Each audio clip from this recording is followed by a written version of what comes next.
Hello everyone and welcome to the channel. In this video I'm going to be showing you how to change your YouTube channel name.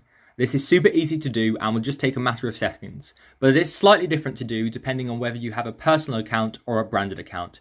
If you have a personal account, you can only have 2 words in the title of your channel, whereas with a branded account I think you can have up to 5.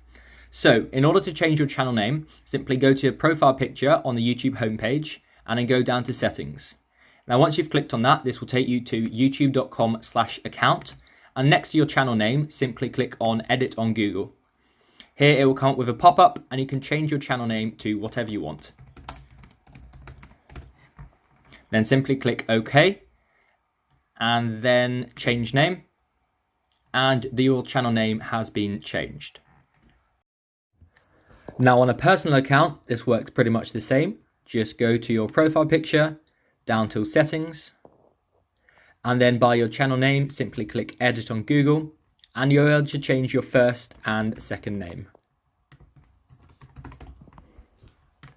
Click OK, change name, and as you can see your channel name will have been changed.